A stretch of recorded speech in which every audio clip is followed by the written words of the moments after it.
Você sabe por que surgiu a casa própria? Não. Porque o sonho da casa própria, todo mundo quer ter casa própria. Eu bato na tecla que casa própria, ok, legal, eu tenho duas. Né? Mas se você tem um aluguel durante uma fase da sua vida, você tem mais flexibilidade.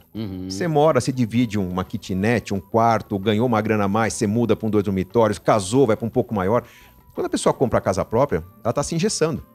A casa própria nasceu na Revolução Industrial, lá em 1860 e pouco, quando grandes indústrias começaram a ter que ter trabalhador trabalhando por muito tempo nas suas máquinas. Fala, pô, mas o cara vem de uma cidade, outro vem da outra. Como é que a gente faz para o cara estar aqui com a gente e a gente não correr o risco de perder o trabalhador numa greve, numa rebelião? Arranja um jeito do cara ficar preso na fábrica. Ó, você está no campo aí, está pagando um aluguel para o dono da terra, vem comprar sua casa na cidadezinha, na vila de operários, que depois de uma vida e meia pagando, ela é sua. Mas vai ser sua e ninguém tira de você. E o cara entendeu aquilo como um sonho ser conquistado. A casa própria nada mais é do que uma forma de prender a pessoa onde ela está. O que é o aluguel? É uma forma desconfortável de você morar, porque puxa, você tá lá ajeitando sua casinha, né? Quando você tá feliz com a casinha, chega a carta do dono falando, ó, obrigado, inquilino, mas minha filha tá ficando grande, vai morar nessa casa, vou ter que acabar com o nosso contrato. Você não se sente em algo seu, mas você não tá muito feliz, acabou o contrato, vai pro outro, né? E vai pro outro. Você não tá feliz nessa cidade, vai na cidade vizinha. Permita testar estratégias até chegar uma hora na sua vida que você fala, puxa, meus filhos estão adaptados na escola, papai tá ficando velhinho, né? Não tô querendo mais mudar de vida. Ali vai ser a hora de você comprar uma casa própria, talvez.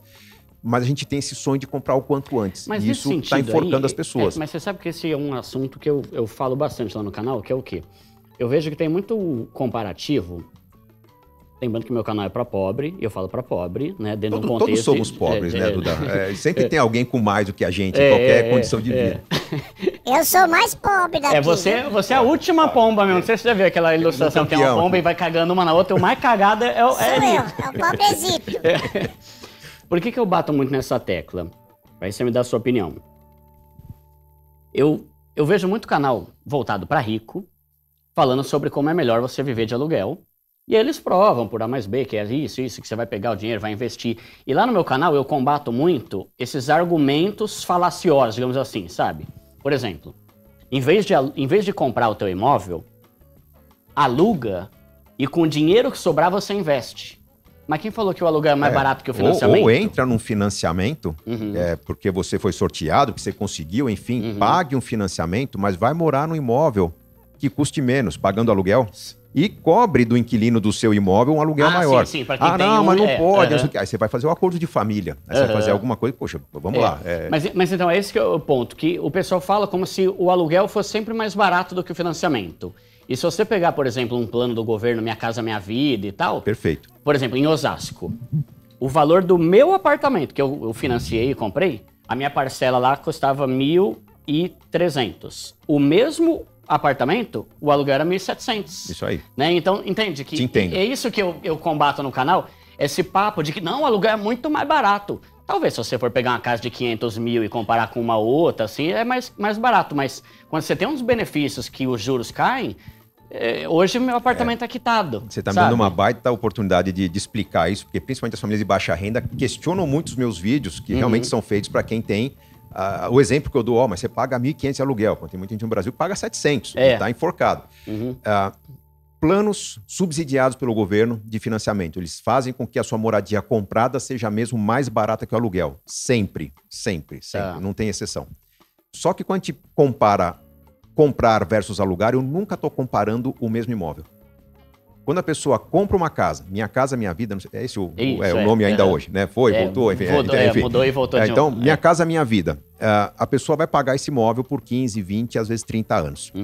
Se a pessoa sabe que vai morar lá por 15, 20, 30 anos, ela quer um apartamentinho, pelo menos 2 ou 3 dormitórios, né? O comum é 2 dormitórios. Que para muita gente, talvez seja demais. A pessoa só vai comprar porque não, mas daqui a pouco vem filhos, e pode vir 2, pode vir 3, eu quero algo confortável. Mas não, você pode alugar uma kitnet. Se é solteiro, dividir com outros 2, 3, 4 solteiros. Se é recém-casado, dividir com outro casal. Vamos pegar um apartamentinho meio a meio, um quarto para cada um. Quando a gente fala de aluguel, a gente está falando de pagar menos por algo que você precisa agora. Quando vier um filho, você aluga algo um pouco maior. Nessa diferença, você conseguiu poupar um dinheiro que você não conseguiria por estar pagando o financiamento. Então, a conta não é comparar o aluguel de 1.200 com a prestação de 1.000, mas é comparar o aluguel de 900 de algo mais simples com a prestação de 1.000. Tá. E ali eu consigo, no imóvel menor, rateado, dividido, né? Se eu estou dividindo com um amigo, talvez até o carro eu consiga dividir, o meio de transporte. Talvez estou numa comunidade que é mais barata do que num bairro mais central. Então, eu vou talvez ter uma padaria mais barata, uma feira mais barata. Tudo isso me permite ter um estilo de vida um pouco mais leve. Leve em termos de custo, e sendo o custo menor, eu consigo, talvez uma vez a cada 2 meses assistir o time do meu futebol, do meu time de futebol no estádio. Talvez eu consiga fazer uma pequena viagem com minha mãe no interior. Talvez eu consiga ter férias. Quando a pessoa está pagando o próprio apartamento, tentando mobiliar, tentando pôr uma tinta para ter um pouco de dignidade, essa pessoa não consegue fazer mais nada. Ela tentou pegar o melhor imóvel que ela poderia ter, engessou 30%, 40% da renda e não consegue mais sair disso. Então, qual que é a vantagem do aluguel? Liberdade. Duda, gente de todos os níveis de renda, quando falam Brasil não dá, vamos embora, vou morar num outro país. Muita gente vai para Portugal, Estados Unidos, né? Tem um primo, tem um conhecido que me arranja oportunidade. Onde esse cara vai morar? Ele vai dividir moradia com 3 pessoas, ele vai alugar um porão, né, numa casa. Uma situação que durante 1, 2 anos ele vai se acomodar numa configuração temporária, até que comece a evoluir a renda dele e possa pagar o aluguel de algo melhor. No Brasil ele não faz isso por quê? Porque a sociedade cobra. Pô, mas você está morando no fundo da casa do seu avô? Pô, mas você está pagando, sei lá, R$100 por mês para dormir no sofá da casa do seu irmão? Cara, é o que eu consigo nesse momento. Você vai nos Estados Unidos, lá o estudante junta mais 3 estudantes e compra um carro de 30 anos de uso e divide em 4. Aqui no Brasil, quer que o pai dê o carro 0 para ele. Passei na faculdade, pai. Sim. A sociedade te cobra diferente. Você tem que meio que fechar o ouvido para essa sociedade e pensar, cara, o que eu quero? Né? Eu quero viajar por quê? Para descansar? Não, a gente viaja sempre para aprender alguma coisa nova. A gente sempre viajou para conhecer algo que vai fazer a gente ser melhor. Eu falei, quero viajar para o norte da Europa porque minha descendência. Sim. Quero ver de onde vem minha família. Quando você busca aquilo que é a sua essência, você vai viver melhor. E aí você tem que tirar da frente aquilo que te impede. Poxa, um aluguel, uma prestação muito cara me impede. Ter um carro esportivo me impede. Então eu vou andar de ônibus por 2 anos para fazer a viagem da minha vida e voltar com um currículo sabendo coisas novas, né, que eu não sabia. Mas aí, transforma. por exemplo, você concorda que o viver de aluguel tem que ser algo temporário? Porque assim, é fato de que ninguém quer ficar sem uma casa. O que acontece? Eu já lidei com milhares de vidas, né? O plano que a gente monta é o aluguel por alguns anos. Para ser bem preciso, a gente procura fazer com que, na média, nossos clientes comprem a casa 7 anos mais tarde. Em média, no Brasil, uma casa própria, a pessoa dá entrada no financiamento com 30, 31 anos de idade, perto da idade de casamento. As pessoas voltaram a casar um pouco mais cedo agora, mas estatisticamente quem casa quer casa, né? Então, por volta dos 30 anos de idade, as pessoas compram a casa. Quando a gente convida a pessoa a continuar alugando o imóvel, você vai dar uma maior liquidez para o mercado imobiliário. Os investidores que têm imóveis vão ver o seu imóvel ocupado, enfim, vai aquecer o mercado imobiliário. Só que esse jovem que está pagando um apartamento muito compacto está juntando dinheiro para talvez daqui a alguns anos comprar uma casa um pouco maior. Tá. Quando ele compra essa casa com 37, 38 anos de idade, entra no financiamento, ele já não precisa pagar por 30 anos. Porque ele teve 7 anos de fundo de garantia se acumulando para dar uma entrada maior. Ele já conseguiu fazer, pela liberdade geográfica dele, talvez ele incrementou um pouco mais a renda dele do que se ele ficasse preso no mesmo bairro, procurando emprego no mesmo lugar, né, disputando com outras pessoas. Então, ele foi buscar onde era melhor. A renda dele cresceu. Ele já consegue pagar uma prestação melhor. Então, ele vai financiar uma casa, talvez, entrar no financiamento de 20 anos, não vai quitar em 7, 8 anos. A quantidade de juros que ele vai pagar é muito menos. Então, provavelmente, quando ele quitou a casa, ele já pode proporcionar um filho dele, que talvez estude escola pública, que não é uma maravilha, puxa, mas um curso de férias, um intercâmbio, né? Vai passar um mês na cidade grande, um mês num outro país, né? Para aprender alguma coisa nova. Já juntou dinheiro para uma grande transformação que ele não conseguiria na vida dele. Normalmente, nossos clientes vão comprar uma casa própria esses 7, 8 anos mais tarde. Tem uma parcela menor, 10, 15% dos clientes, que falam, puxa, mas é tão legal esse negócio de cada ano ou 2 morar num lugar diferente que eu vou ter pro resto da vida. Eu conheço um monte de gente de 60, 70 anos que fala, eu quero morar sempre no verão. Eu alugo uma casa por 6 meses no verão do Sudeste e quando começa a esfriar, eu alugo por 6 meses no verão, no período de calor do Nordeste ali. O cara nunca pega frio. porque ele gosta dessa vida dupla, ou porque talvez ele tenha, sei lá, um casal que tem a família de um lado do país, a outra parte da família do outro lado do país.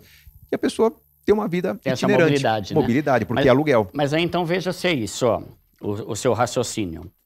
O ideal é ter uma casa, de certa forma, porque é um patrimônio. Como você falou, você tem duas. Essa é o ideal, essa é uma forma simples de ter patrimônio. Tá. Existem outras formas de ter patrimônio. A gente trabalha com planejamento financeiro, a gente está popularizando o planejamento financeiro. E hoje você tem um bom plano de previdência, que garante a sua renda no futuro. Mas se acontecer alguma grande abacaxi na sua vida, você consegue tirar uma parte dele para resolver o problema, é muito melhor que você ter uma casa. Sim. Às vezes aconteceu um problema, o país está em crise, vai vender essa casa a preço muito baixo. Na hora de tentar recomprar, você já não consegue comprar algo legal com o que sobrou de dinheiro. Então, a flexibilidade de você ter um bom plano de previdência, algo bem seguro, te ajuda a lidar melhor com os problemas. Uma casa comprada numa cidade que está crescendo, vamos pensar que você comprou uma casa numa região que é aquela região rural, mas que você sabe que vai virar urbana, né? Deixou de pagar o imposto rural para pagar o IPTU depois de um tempo. Quando a cidade está se desenvolvendo, você vai pagar 100 no imóvel, depois de um tempo ele vale 300, 400, 500. Você vai ganhar dinheiro com isso. Então, uma casa bem escolhida, numa cidade em desenvolvimento, vale a pena. Uma casa comprada em plantão de vendas, com aquele monte de vendedor tentando te empurrar o argumento que, olha, você vai ganhar um hambúrguer se vier a venda, se você vai ter sei lá, um escritório na sacada, uma piscina, não sei o que lá. Você está pagando pelo luxo. Né? Você não vai conseguir ganhar dinheiro com aquilo. Você vai perder muito dinheiro com manutenção, com imposto, enfim. Então, que se torna um passivo, que é o que o imóvel, o pai rico, o pai pobre fala, né? Exatamente. O imóvel é uma forma de se garantir patrimônio, mas hoje o mercado brasileiro, o mercado financeiro brasileiro é um dos mais modernos do mundo. E existem incontáveis formas de você construir patrimônio com muita segurança. Tá? Desde fundos imobiliários, ações que pagam dividendos, ações de empresas sólidas, fundos de renda fixa, papéis de renda fixa, títulos do governo, né? O pessoal tem medo, né? Não, mas sabe, eu não falo nem de, tipo assim, de você pensar como algo que vai te dar lucro e tal, mas pelo prazer de você ter sua casa, sabe? Pode ser o prazer de ter um relógio, o prazer de você ter um carro. Não, mas é gostoso, porque você sempre morar de aluguel é isso que você quer dizer, né? Que você sempre tá... De qualquer forma, você tem... Você não quer mexer, você não quer decorar, você não quer... É porque o ponto é assim, por mais que tenha 1 milhão de raciocínios e de argumentos, todo mundo que fala isso tem a casa própria. Entende? Tipo, talvez você conheça alguns que não tem, porque você conhece mais gente rica que eu, né? A gente tem os que eu conheço, todos os youtubers que falam que não, alugar é bem melhor, todos eles têm 5 casas. Sim. Né? Bom, e aí o que eu pego é assim, galera, cuidado com esse argumento. Porque o cara tá falando lá, só que se tudo é ruim, ele tem 5 casas. Se ele tá com uma mão na frente e outra atrás aí que não tem nada. Né? Eu acompanho a qualidade dos investimentos há muito tempo. Nós temos duas propriedades, elas são uma parte... Não vou dizer que é pequena, né? Mas não é a maior parte do nosso patrimônio. Nós temos um patrimônio maior que as casas. A maior parte do nosso patrimônio hoje está em negócios, está em empresas. A gente investiu em empresas. Hoje, o maior investimento que eu tenho é a Super Rico, a empresa da qual eu sou sócio. Mas o apartamento que a gente comprou não é o melhor apartamento que a gente poderia comprar. A gente poderia comprar num apartamento melhor, mas é o que a gente vive bem no centro de São Paulo. A gente tem uma casa de campo que foi... Na verdade, eu queria alugar. A pessoa que estava nos oferecendo para alugar, ela, pediu orientação financeira, me identificou ali na negociação. Eu não gosto de comprar imóvel porque, Duda, imagina se chegar num cartório, né? Tô vendendo um apartamento, aí a pessoa senta na mesa e fala, você é o Gustavo Cerbasi, não é? A Adri já viu isso umas 10 vezes. Eu sou. Porra, que desprazer. Se o Gustavo Cerbasi está vendendo, eu não deveria estar comprando. Né? É o que a gente ouve numa negociação. A gente ouviu isso quantas vezes, Dri? A gente comprou, às vezes, imóveis pequenininhos, né? Para tentar... Eu desisti dos imóveis, mas enfim. Eu estava numa situação tentando alugar a casa e a pessoa falou, preciso de ajuda, cara. Tô com dificuldade, a empresa está falindo, enfim... Meu filho passou na faculdade, no exterior. Você não quer comprar? Você não quer comprar? Não, não quero comprar. Cara, para você eu dou um bom desconto. Eu falei, olha, eu vou te dar uma aula importante. Se o especialista em inteligência financeira fizer uma proposta para você, é que a proposta é boa para ele, não para você. Ele falou, não tem problema. Se você me orientar com o dinheiro que eu receber dessa venda, a cuidar desse dinheiro, eu falei, aí você tem uma negociação boa. Então eu fiz uma venda que foi muito... Eu fiz uma compra que foi muito boa para mim. Dei uma orientação para esse patrimônio dele resolver os problemas dele, se multiplicar, ele resolver o problema dele. Só que a minha ideia naquele momento era ter a casa por alguns meses e vender. Eu não queria comprar uma casa. Só que aí o que aconteceu? A molecada começou a gostar muito da casa. Os amigos que vinham não queriam sair. A gente chamava no... fim de semana lá em casa. A pessoa chegava na sexta-feira às 5 da tarde e saia no domingo quase na madrugada de segunda. A casa estava legal. Eu falei, então agora eu vou reformar essa casa pra gente aproveitar por mais tempo. E aí entrou a reforma, o conceito da casa sustentável, né, que as pessoas encontram no meu canal do YouTube, a playlist Casa Inteligente. A gente foi criando um afeto por essa casa e hoje é o lugar que, se as coisas não mudarem, é onde eu gostaria de viver até o fim da minha vida. Mas, se eu encontrar um outro lugar que eu gostaria de viver até o fim da minha vida, essa casa eu ponho à venda. De qualquer forma. Então, eu não tenho esse apego por ser a minha casa, né? Eu me apego ao bem-estar que nós temos naquele local. Se fosse uma casa alugada, realmente não teria criado aquela condição. Mas a gente fez o que a gente tinha que fazer. A gente tinha uma condição financeira de não atrapalhar a nossa independência financeira quando veio a hipótese de comprar casa e depois a hipótese de reformar. Não deixamos de viajar para poder estar na Exatamente. casa, não deixamos de fazer outras coisas porque tinha casa. Enquanto nós reformávamos a casa, todo mundo sabe que é um dinheirinho bom que vai, né? Numa reforma, você planeja 1 e é 3, mesmo um planejador financeiro. Você gasta muito mais do que o esperado, mas mesmo assim, a gente não estava enforcado, a gente não estava amarrado, preso naquela situação. Então, nós tínhamos uma vida além, vamos para um hotel? Vamos. Todo mundo está combinando de um final de semana, não sei onde, vamos. Querem ir? Queremos, então vamos. Vamos viajar no fim do ano? Ah, não, nossas férias agora é em casa, né? Ai, não, então vende a casa, porque eu quero conhecer outros lugares, né? Sim. Então é porque não nos impede, né? Tá. É porque esse assunto é um dos que eu mais falo, por isso que eu tô até demorando nesse tema aqui, porque eu tomo muito esse cuidado de ficar... Porque a gente sabe que o brasileiro não tem muita educação financeira, não tem muito negócio de investimento, nem nada, né? Então a pessoa vai viver de aluguel, não vai juntar, não vai investir, não vai fazer nada, e daqui a 10 anos ela não tem nada, continua sem nada, o cara dá um pé na bunda dela e ela não tem dinheiro nenhum. Enquanto a pessoa que talvez investiu, que comprou e tal, pagou um valor que estava ok, dentro do orçamento dela, principalmente com esses planos aí que ficam mais barato. Se a pessoa fizer um esforço e amortizar com esse negócio que a gente tá falando de você baixar o nível para você alcançar seus propósitos, né? A pessoa já vai ter uma casa quitada, né? Tem onde cair morta, né? Diferente do outro que não fez nada e só curtiu e alugou. Entende mais ou menos o meu raciocínio? Por isso que eu tô batendo nessa tecla aqui. A família de menor renda, quando tá bem sucedida, o grande sonho normalmente é: eu quero ter uma casa ou no interior ou na praia, né? Uma casinha, mesmo que ele fique numa casa alugada onde ele vive, ele quer ter uma propriedade dele, onde seria o momento de desfrutar. A gente falou que a gente teve na Itália agora recentemente, sul da Itália, né? O que me surpreendeu no sul da Itália é que as cidades mais conhecidas do sul da Itália, que são turísticas há mais de 1000 anos, elas são muito pequenas. Elas têm 4 ou 5 mil habitantes. Falei, como é que essas cidades não crescem, né? Elas não crescem porque elas não precisam crescer. Ninguém na Itália pensa que, puxa, se eu gosto daquela praia, eu vou comprar um apartamento naquela praia. A cabeça do italiano é: quando eu tiver férias, neste ano eu quero ir para aquela praia, no outro eu quero para a praia seguinte, no outro. Eu conversei com uma prima nossa lá, falei, qual que é... O que você quer fazer agora da vida? Eu falei, eu quero conhecer a Itália inteira. Mas você não viaja para fora? Eu falei, a Itália é tão rica para conhecer que eu não penso em conhecer fora. E o Brasil é igualmente rico. Só que muita gente não conhece o Brasil, por quê? Porque comprou uma casinha de campo, ou porque tem uma casinha na praia, divide com alguém. Quando, na verdade, se a gente põe na ponta do lápis quanto custa manter uma propriedade que fica boa parte do ano fechada, o benefício que eu tenho com essa casa é muito pouco. O custo é elevado. E se eu vendesse essa casa e fizesse um bom investimento, talvez eu poderia a cada 3 ou 6 meses fazer uma pequena viagem para um lugar diferente, explorar algo novo, ter uma experiência com a família e continuar com a condição de aproveitar a vida. Que é o que as pessoas querem com uma casa de campo. Tô falando de casa de campo, mas é a mesma situação de quem fala, puxa, eu quero ter um carro na garagem, um carro que eu vou usar no fim de semana. Se for usar no fim de semana, por mais que você goste de carro, faz o seguinte, tem a sua moto durante a semana e aluga um bom carro para viajar com a família. Você vai gastar muito menos do que manter um carro que você viaja a cada 1 ou 2 meses. Então, são preocupações, aquilo que eu falei, da pessoa se sentir segura de ter a posse daquilo que ela fala, é meu. Mas o patrimônio que você tem no banco, investindo, gerando resultados com segurança, também é seu. E te dá mais liberdade, né? Ou, de repente, a pessoa fala, não, mas eu não vou ter minha casa de campo. Com o dinheiro da casa de campo, eu vou comprar um terreno e construir 3 pontos comerciais que vão me gerar renda. E com esse dinheiro eu vou me manter e vou viajar e vou ter minha vida. Pode ser algo muito mais interessante. Não acho errado a pessoa querer ter a casa de campo, não acho errado a pessoa querer ter a casa própria.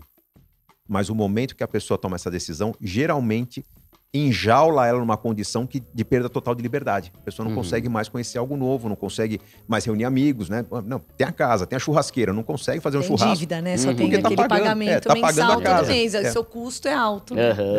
Se você for ver, São Paulo teve uma onda de venda de apartamentos grandes, de sacadas gourmet, isso por volta de 2014, 2015, né? Antes da última crise do governo Dilma. Se você passar em frente a um prédio de luxo, num sábado, faz essa pesquisa. Dá uma olhada numa torre de 20, 25 andares. Quantos estão usando a sacada gourmet, fazendo um churrasco e recebendo amigos? Pouquíssimos. Pouquíssimos. Porque muita gente entrou nesse financiamento, não conseguiu decorar o apartamento para se sentir confortável, trazer amigos. Se trouxe alguma vez, falou, cara, a picanha tá tão cara, né? E o governo não dá pra gente, né? Então não dá para ficar pagando churrasco para todo mundo. A pessoa simplesmente abandona o hábito que era o sonho dela, né? Essa pessoa devia estar morando talvez numa kitnet sem sacada e com o dinheiro da diferença viajando todo fim de semana, alugando espaço gourmet para juntar. Pô, paga um bar ali para fazer um churrasco pros amigos. Por que não? Sim. Então, abrir a cabeça para falar, eu quero ter mais experiência na vida do que posse, faz a pessoa, primeiro, tendo mais experiência, ter mais alegrias na vida, ter mais motivação. Ela chega com uma energia diferente pro trabalho na segunda-feira. Essa pessoa vai trabalhar melhor. Quem trabalha melhor, provavelmente vai ser reconhecido. Vai crescer na carreira, vai ganhar mais. Essa pessoa vai ter mais transformação na vida. Quem passa a vida espalhando conta na mesa no sábado, tentando decidir qual vai conseguir pagar, esse cara chega pesado pro trabalho na segunda. Pode estar até a fim de trabalhar, mas não vai. A vida não é só boleto, isso aí. Não vai conseguir performar, não vai conseguir evoluir na carreira, porque ele acha que tá fazendo direito, o patrão falando, pô, esse cara tá com a cabeça, tá de corpo presente, né? A cabeça tá em outro lugar. E aí a vida não muda. Entendi.